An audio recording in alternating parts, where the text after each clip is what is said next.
Do you remember the quirky sayings your grandparents or neighbors used to toss into conversation? The ones that made you pause and chuckle? Those little expressions carried humor, wisdom, and a uniquely Canadian charm that seems to have faded with time. Today, most of them live only in memory, tucked away in old family stories or dusty notebooks. Let's take a stroll back and rediscover 21 forgotten Canadian sayings nobody uses anymore, each one full of personality, color, and history. Pull the wool over your peepers. Today's idiom is to pull the wool over someone's eyes. In the 1970s, Canada, the phrase pull the wool over your peepers was a charmingly vivid way to describe someone being deceived or tricked. At first glance, the words sound almost whimsical. What exactly is a peeper, and why would anyone want wool over it? In truth, peepers simply meant eyes, and pulling the wool over suggested a clever cover-up or disguise. The phrase captured moments of harmless mischief, whether it was a child sneaking an extra cookie from the jar, a playful neighbor switching signs on a barn, or a friend exaggerating a story to get a laugh. It was never meant to feel harsh. Instead, it carried a wink, a shared understanding that a little cleverness or trickery could be part of life's amusement. The origins of the phrase trace back to English idioms that made their way to Canadian vernacular, eventually taking on a local flavor. It was most common in small towns and rural communities, passed down through storytelling, casual gossip, and family chatter. Farmers, school children, and shopkeepers alike would use it to describe playful deception, embedding it in the rhythm of daily life. Unlike many modern expressions, which can be fleeting or trend-driven, pull the wool over your peepers had staying power because it was visual, funny, and easy to remember. The image of wool literally covering someone's eyes evoked not only the act of deception,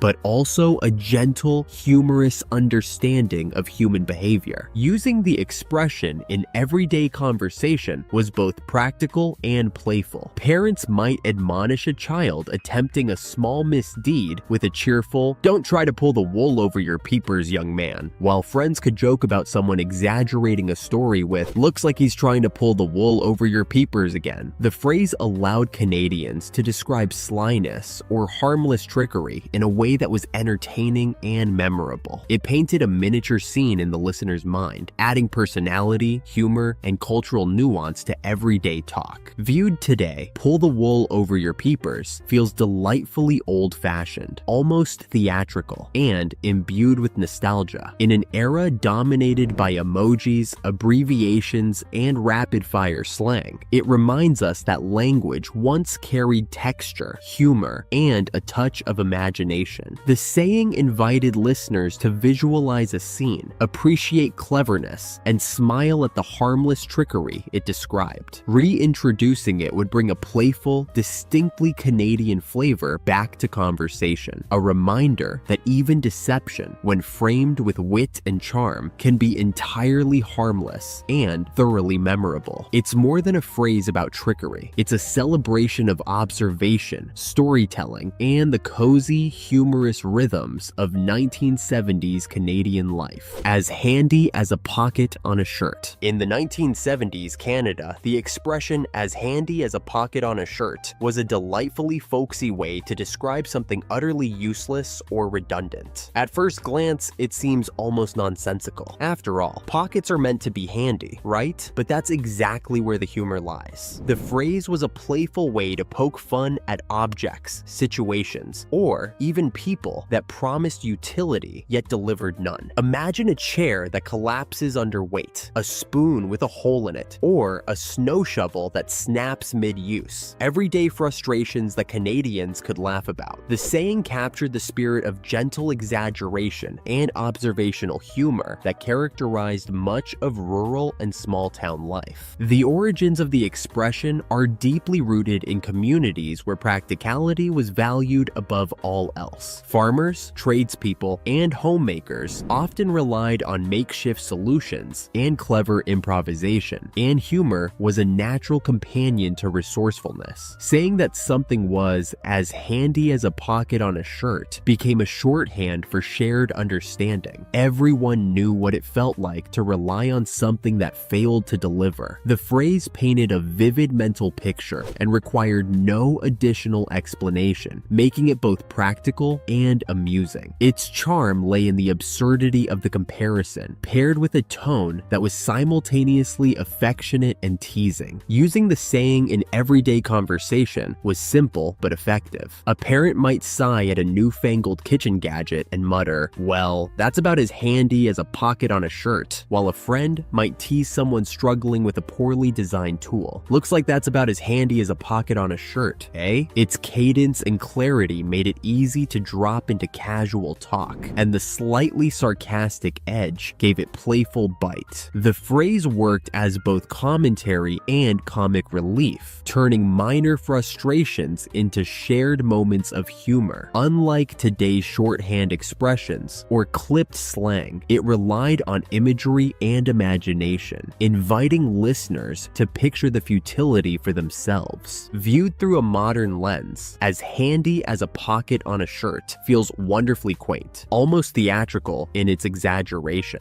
In an era filled with apps, multi-tools, and clever gadgets, it reminds us that not all solutions are created equal, and sometimes laughter is the best response to inefficiency. Reintroducing it would add humor and personality to everyday conversation, connecting modern speakers with the practical wit and earthy charm of 1970s Canada. The phrase celebrates a uniquely Canadian style of understated observational humor, capturing both the frustrations and the joys of life in a way that is memorable, relatable, and utterly delightful. It's a linguistic wink, a playful acknowledgement that sometimes what's promised isn't always what's delivered, and that's perfectly okay when you can laugh about it. Fit as a fiddle in a blizzard. Smart, polite, fit as a fiddle.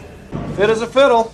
Well, anyway, Nicholas is fit as a fiddle. In 1970s Canada, the expression "fit as a fiddle in a blizzard" was a colorful, playful way to describe someone in excellent health or peak condition, even under challenging circumstances. At first hearing, it sounds almost theatrical. What exactly is a fiddle doing in a blizzard? But that is precisely where its charm lies. The fiddle, delicate yet resilient, paired with the harshness of a Canadian winter storm, creates a striking image of vitality and endurance. Parents, teachers, and neighbors would use it to praise a child returning from snowy play without catching a cold, or a relative who managed long, freezing winter days with boundless energy. The phrase encapsulated not only physical robustness, but also a kind of cheerful resilience that Canadians admired and celebrated. The origins of "fit as a fiddle in a blizzard" are rooted in rural and British-influenced Canadian idioms, where music, nature, and daily life intertwined in expressive ways. Fiddles were common in community dances, barn gatherings, and family entertainment, symbolizing liveliness and joy. Blizzards, ever present in Canadian life, were a force demanding endurance and resourcefulness. To be fit as a fiddle in a blizzard was to thrive despite difficulty, to embody vigor in a world that could be cold, unpredictable, and challenging. This idiom captured more than mere physical health. It spoke to toughness, adaptability, and a cheerful spirit, qualities deeply valued in small town and rural communities. Using the saying in conversation added both warmth and humor. A grandmother might exclaim after watching a child return from a day of snowy play, "Well, you're fit as a fiddle in a blizzard, aren't you?" Or a neighbor could compliment a farmer braving chores stores in the deep freeze. The phrase's vivid imagery made it perfect for storytelling, gentle exaggeration, and friendly banter. Unlike modern slang, which often sacrifices descriptive power for brevity, this idiom painted a small but memorable scene in the listener's mind, evoking admiration, amusement, and a sense of shared understanding. Its playful metaphor made the idea of toughness tangible, relatable, and delightfully visual. Viewed today, fit as a fiddle in a blizzard carries a nostalgic warmth, reminding us of a time when language celebrated resilience, humor, and community life. In an age focused on gym routines, superfoods, and curated lifestyles, the saying reconnects us to a simpler, more tactile understanding of health, vitality in the face of real-world challenges, whether winter storms, long work days, or playful adventures. Reintroducing it would add a spark of whimsy and a nod to Canadian cultural identity, inviting both older and younger generations to smile, imagine, and perhaps even feel a little fitter just by saying it aloud. It's a phrase that embodies vigor, humor, and a distinctly Canadian appreciation for enduring life with grace, courage, and a touch of style. Mad as a wet hen. In the 1970s, Canada, the expression mad as a wet hen was a colorful and instantly recognizable way to describe someone who was extremely angry, flustered, or exasperated. The imagery is immediate and vivid. A hen, suddenly drenched and bedraggled, flapping its wings, squawking, and looking thoroughly outraged. It's the kind of visual that needs no explanation, carrying both humor and exaggeration. Parents might use it to describe a frustrated child. Neighbors could chuckle over someone fuming about a minor mishap, and everyone would immediately understand the intensity of the emotion. It was a phrase that managed to convey anger without harshness, turning everyday frustration into a slightly theatrical, almost comical scene. The origins of mad as a wet hen lie in rural farm life, where hens were common companions and occasional sources of amusement. Wet hens are notoriously irritable, flapping in all directions and creating a ruckus, which made them perfect metaphors for human irritation. In small towns and farming communities, this idiom was passed down orally, often delivered with a wink or a playful tone. It reflected the Canadian penchant for mixing observation, humor, and storytelling, turning a simple moment of anger into something memorable and relatable. The phrase captured not only the emotion, but also the rhythm and cadence of everyday life, making it easy to drop into conversation with warmth and wit. Using the expression in daily life was both entertaining and effective. A mother might sigh, watching her child stomp across the kitchen, and mutter, "You're mad as a wet hen, aren't you?" Friends could tease each other over arguments during board games, chores, or local sports with the same expression. Its humor softened tension, allowing people to acknowledge anger without confrontation. Unlike modern casual phrases like "so mad" or "super annoyed," mad as a wet hen carried texture, personality, and a miniature scene that listeners could visualize, making it far more memorable and evocative. Viewed today, mad as a wet hen feels charmingly old-fashioned, a linguistic snapshot of Canadian humor rooted in rural life and daily observation. In a world dominated by text abbreviations, memes, and emoji-laden complaints, the phrase reminds us that words once carried color, exaggeration, and personality. Reintroducing it would add a playful flourish to modern conversation, allowing a lighthearted and slightly dramatic way to express irritation. More than just an idiom, it's a glimpse into a culture that found humor and storytelling in ordinary experiences, transforming even anger into something entertaining, vividly Canadian, and thoroughly memorable. It's a phrase that invites imagination, laughter, and a nod to the clever, folksy wit of a bygone era.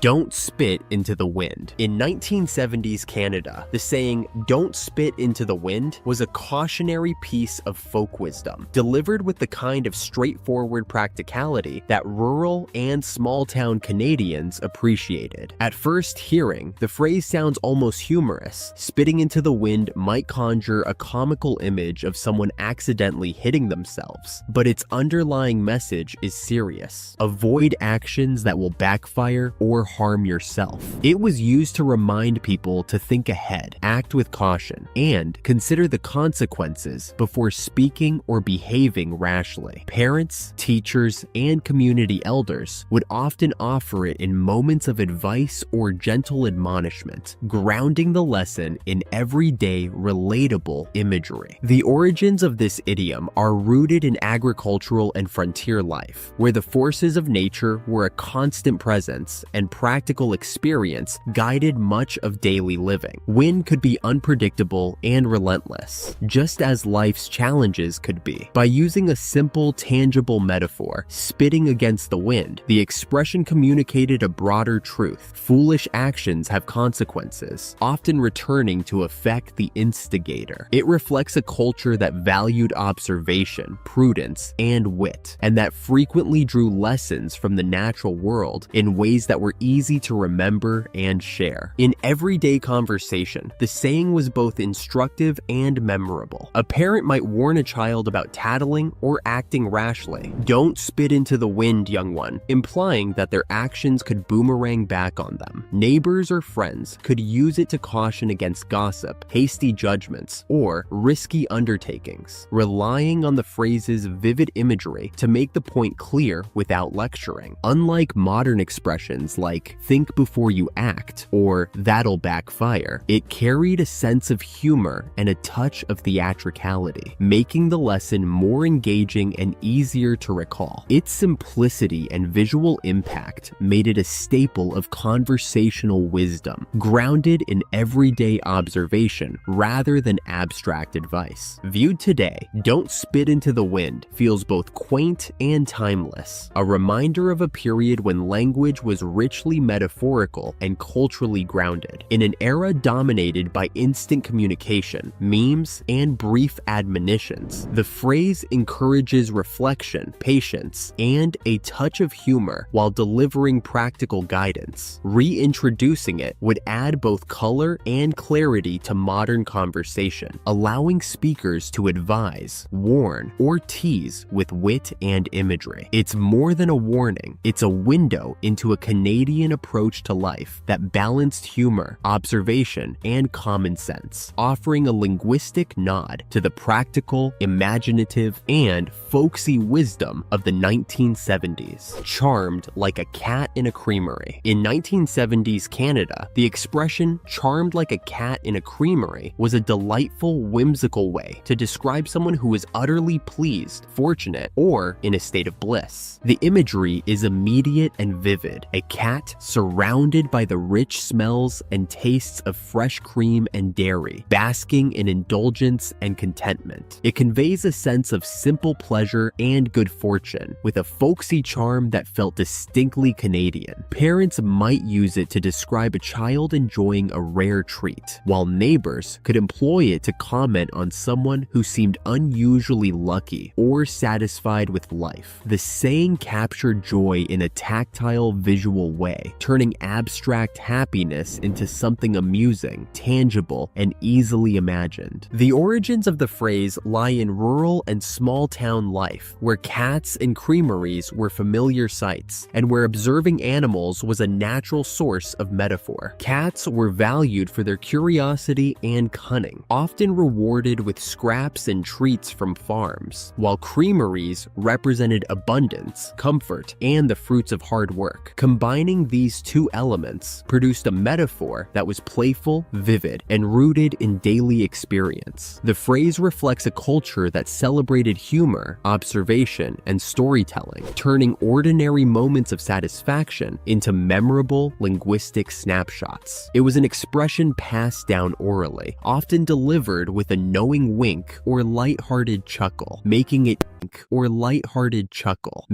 easy to share and remember. Using "charmed like a cat in a creamery" in conversation was both playful and expressive. A parent might smile at a child relishing a fresh pastry and comment, "You're charmed like a cat in a creamery, aren't you?" Friends could tease someone enjoying a stroke of good luck, whether winning a small prize or snagging the last treat at a bake sale. The humor and cadence of the phrase made it a natural fit for storytelling, friendly banter, and gentle exaggeration. Unlike modern slang, which often relies on brevity or irony, this saying invited listeners to visualize the scene, imagine the contentment, and share in the delight. Its strength lay in the combination of whimsy, vivid imagery, and the warmth of lived experience. Viewed today, Charmed like a cat in a creamery carries a nostalgic sweetness, reminding us of a time when language painted scenes as much as conveyed meaning. In an era of emojis, quick quips, and fleeting expressions, it reconnects us to the joy of observation, humor, and imagination. Reintroducing it would bring whimsy, warmth, and a touch of nostalgia to modern conversation, allowing speakers to express pleasure, contentment, or luck with charm and creativity. More than just a saying, it's a celebration of simple joys, shared observation, and the playful, vividly Canadian storytelling of the 1970s. A phrase that makes both listeners and speakers feel delightfully charmed, full as a tick on a hound. In 1970s Canada, the expression full as a tick on a hound was a rustic, humorous way to describe someone who had eaten too much or was completely satisfied after a hearty meal. The imagery is immediate and slightly wild. A tick, engorged and clinging tightly to a dog, a natural exaggeration that evokes both humor and tactile reality. Families and neighbors used it to describe anyone from a child who had overindulged at a holiday feast to a farmer returning from a generous lunch at the community hall. The phrase combined storytelling, observation, and humor, allowing the listener to visualize fullness in a memorable and slightly grotesque yet amusing way. It was more than just a metaphor for overeating. It celebrated human experience, communal meals, and the small absurdities of daily life. The origins of this idiom are firmly rooted in rural and farming communities, where both hounds and ticks were familiar parts of everyday observation. Comparing human satisfaction to a tick's engorgement reflected a culture that appreciated exaggeration and nature-based humor. People relied on vivid, earthy imagery to make language memorable, and likening gluttony or contentment to an animal behavior offered just the right mix of practicality and comedy. Passed down orally from parent to child, neighbor to neighbor, the saying carried warmth and wit, delivered with a chuckle or twinkle in the eye. It was part of a rich tapestry of Canadian rural idioms that connected people to both the natural world and each other. In conversation, the expression was simple but effective. A parent might comment after a Thanksgiving or community meal, "Well, you're as full as a tick on a hound," while neighbors could tease someone returning from a potluck or supper clearly overstuffed. Its charm lay in exaggeration and relatability. Everyone understood the sensation of being satiated, and the tick on a hound imagery made it amusingly vivid, unlike modern phrases like stuffed or "I can't eat another bite." It created a tactile, imaginative scene that elicited smiles and laughter alongside comprehension. The humor was gentle and grounded in everyday life, reinforcing shared experience and cultural observation. Viewed today, full as a tick on a hound feels delightfully quaint and distinctly Canadian, a reminder of a time when language balanced humor, observation, and lived experience. In a world dominated by quick, minimal expressions and emojis, it reintroduces texture, exaggeration, and storytelling into everyday conversation. Using the phrase now would add humor, character, and a touch of rural charm to modern dialogue, connecting speakers to the wit, imagination, and earthy practicality of 1970s Canada. More than a description of fullness, it's a celebration of observation, exaggeration, and the playful creativity that made language both memorable and enjoyable. It evokes communal meals, hearty laughter, and the clever, folksy humor that shaped everyday life. Sweater weathered, eh? In 1970s Canada, the phrase sweater weathered, eh, was a cozy, playful way to mark the arrival of crisp, cool days that called for warm layers. It combined observation, humor, and a distinctly Canadian flavor, with the "a" tacked on as a friendly invitation for agreement or shared enjoyment. The phrase didn't just note a change in temperature, it celebrated celebrated it. Whether stepping out for a morning walk, raking fallen leaves, or sipping hot chocolate at a corner cafe, Canadians would use the saying to capture the simple, universal pleasure of a season that encouraged warmth, comfort, and togetherness. It evoked the tactile pleasure of wool against skin, the earthy smell of fallen leaves, and the collective sigh of relief as summer heat gave way to cooler air. The origins of the expression are rooted in everyday life across Canadian towns and rural communities, where the transition from summer to fall was eagerly anticipated. Sweaters were more than just practical garments. They were expressions of comfort, culture, and family tradition, often handmade or passed down through generations. Sweater weathered,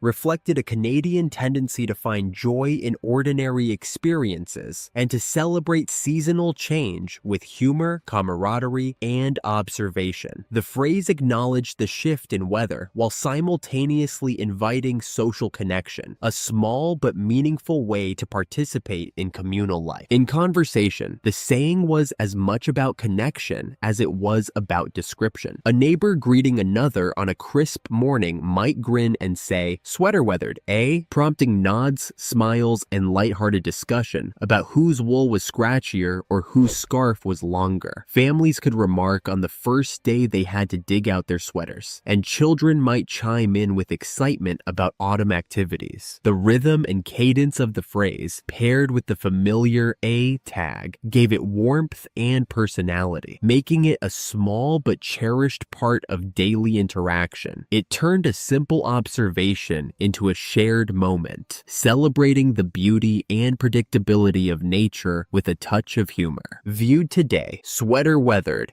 feels delightfully quaint and refreshingly human. In a world dominated by instant weather updates, emoji-laden commentary, and minimalist conversation, the phrase reminds us that language can be playful, communal, and sensory. Reintroducing it today would invite a pause, a smile, and a moment of shared experience, hearkening back to a time when noticing the season, savoring comfort, and connecting with neighbors was part of everyday life. It evokes warmth, community, and the simple pleasures of Canadian fall, a linguistic hug wrapped in wool. It's a saying that connects people to nature, to each other, and to the small joys that define daily life, celebrating observation, humor, and camaraderie in a single playful phrase. Like a moose on skates. In the 1970s Canada, the expression "like a moose on skates" was a humorous and highly visual way to describe someone awkward, clumsy, or completely out of their element. The imagery is immediate. A massive, lumbering moose attempting to balance on narrow ice skates, flailing its legs and wobbling precariously across a frozen pond. It was a phrase that could evoke laughter instantly, whether describing a child trying to learn to skate, a friend attempting a tricky dance move, or a newcomer navigating icy sidewalks in winter. Its charm lay in exaggeration, absurdity, and a distinctly Canadian connection to the natural world, painting a scene that was both memorable and entertaining. The origins of the saying are closely tied to rural and small town life, where wildlife was a familiar part of everyday observation, and ice skating was a common pastime. Canadians growing up near frozen lakes or snowy towns would have seen both moose in the wild and children learning to skate, making the metaphor both relatable and funny. Like many idioms of the era, it combined practical observation with playful exaggeration. It allowed people to comment on awkwardness or ineptitude without malice, turning a simple human struggle into a cartoonish mental image. The expression was vivid, imaginative, and easy to visualize, making it a natural fit for storytelling and casual banter. In everyday conversation, the phrase was versatile and full of personality. A parent might chuckle while watching a child wobble across a backyard rink, saying, "Careful there, you're like a moose on skates." Friends could use it to describe someone attempting a new sport or activity and failing in a harmless, endearing way. Its humor made it stick, and the imagery allowed listeners to picture the scene vividly. Unlike modern clipped slang or emoji-laden descriptions, directions. This idiom required a moment of imagination, which made it both engaging and satisfying to use. It encouraged playful exaggeration and drew on shared experiences of winter, wildlife, and clumsy human antics. Viewed today, like a moose on skates, feels delightfully whimsical and distinctively Canadian. In a world of quick, minimalist texts and fleeting expressions, it reminds us that language once painted scenes with humor, exaggeration, and local color. Reintroducing it would bring both laughter and warmth to modern conversation, offering a playful way to describe clumsiness while connecting speakers to cultural heritage. More than just a saying, it's a nod to 1970s Canadian wit, rural life, and the joyful creativity of language, inviting listeners to imagine, laugh, and share in the delight of a perfectly awkward image. It's a phrase that captures both humor and imagination, turning everyday human awkwardness into a charming, memorable story. Bent as a $9 note. In the 1970s Canada, the expression bent as a $9 note was a humorous and slightly sarcastic way to describe someone or something crooked, dishonest, or a little off-kilter. The imagery is immediately absurd and memorable. A $9 note doesn't exist, so imagining one bent highlights the ridiculousness of dishonesty or irregularity. Families, neighbors, and coworkers might use it to tease someone stretching the truth, to comment on a suspicious deal, or to describe anything that felt crooked, literally or figuratively. Its charm lay in combining dry humor with visual exaggeration, creating a phrase that was both entertaining and easy to understand. It reflected a distinctly Canadian taste for understated wit, clever observation, and folksy playfulness, turning everyday interactions into small, memorable narratives. The origins of this phrase lie in a culture that valued practicality, honesty, and humor, often conveyed through exaggeration. Currency was a familiar reference, and the idea of a non-existent denomination immediately added absurdity to the metaphor. This allowed the expression to carry both clarity and comedy, painting a mental picture that was instantly recognizable and amusing. In small towns and rural communities, where resourcefulness and storytelling were highly valued, such idioms became part of oral tradition, passed down from generation to generation. They allowed people to comment on character, behavior, or situations with levity, embedding humor into everyday social interaction. In conversation, the saying was both practical and playful. A parent might use it to chide a child who tried to fudge a chore report, while a shopkeeper might mutter it under their breath about a dubious bargain, and friends could employ it to exaggerate or poke fun at someone's antics. Its appeal was in the combination of absurdity and vivid imagery. Unlike modern slang such as sketchy or sus, it created a scene in the listener's mind while simultaneously communicating judgment or caution. Hearing someone say, "That one's bent as a $9 note," invited a knowing chuckle and a shared understanding of human foibles. Viewed today, bent as a $9 note feels delightfully quirky and characteristically Canadian, a relic of language that balanced humor, observation, and exaggeration. In an era dominated by short text messages, memes, and emojis, it reminds us that words once carried texture, personality, and narrative in a single phrase. Reintroducing it would offer a playful and memorable way to describe crookedness, dishonesty, or odd behavior while connecting modern speakers to the wit, creativity, and charm of 1970s Canadian speech. More than just an idiom, it's a glimpse into a culture that celebrated cleverness, humor, and shared understanding, turning even minor transgressions or irregularities into a source of delight and communal laughter. It's a saying that sparks imagination, entertains, and preserves a uniquely Canadian approach to observation and storytelling. More lost than a sock in the laundry. In 1970s Canada, the expression "more lost than a sock in the laundry" was a playful and highly relatable way to describe someone utterly confused, disoriented, or out of their element. The imagery is immediate and familiar. A single sock, mysteriously mysteriously vanished among tumbling laundry, evokes frustration, bemusement, and the everyday absurdities of domestic life. Families, neighbors, and co-workers might use the phrase to describe a person struggling to find their way, misplacing important items, or simply overwhelmed by a situation. Its charm lay in turning a common minor inconvenience into a metaphor for human confusion, combining humor, exaggeration, and everyday observation into a single, memorable image. The origins of this saying are rooted in domestic life and small-town Canadian culture, where household chores, communal living, and shared frustrations were central to daily experience. Laundry has long been a source of minor mysteries, with missing socks symbolizing the tiny frustrations and unpredictabilities of life. By comparing a person to a lost sock, the idiom conveyed empathy, humor, and gentle exaggeration all at once. It reflected a culture that found amusement and storytelling potential in ordinary experiences, transforming small domestic annoyances into a source of shared laughter and observation. In conversation, the phrase was both humorous and illustrative. A parent might sigh at a child wandering aimlessly through the house and remark, "You're more lost than a sock in the laundry," while friends could use it to describe a coworker fumbling through instructions or a neighbor bewildered by a new community project. Its strength lay in vivid imagery and relatability. Everyone had experienced the mystery of a missing sock, making the metaphor immediately understandable and amusing. Unlike modern shorthand like totally lost or clueless, the idiom painted a visual scene that was both specific and whimsical, drawing listeners into the humor of the situation. Viewed through a modern lens, more lost than a sock in the laundry feels charmingly quaint and wonderfully human. In an era of emoji-laden texts, abbreviated expressions, and fast-paced communication, it reminds us that language once carried warmth, personality, and humor. Reintroducing the phrase today would invite smiles, spark imagination, and create connection through a shared understanding of small, everyday frustrations. It evokes kitchens, laundry rooms, and cozy homes where storytelling, gentle teasing, and laughter were part of life's rhythm. More than just a description of confusion, it's a playful nod to observation, patience, and the joy of turning mundane experiences into expressive language. The saying captures both humor and empathy, reminding us that even in moments of uncertainty or bewilderment, life and language can be delightfully whimsical, grounding human experience in imagery, relatability, and a touch of Canadian wit.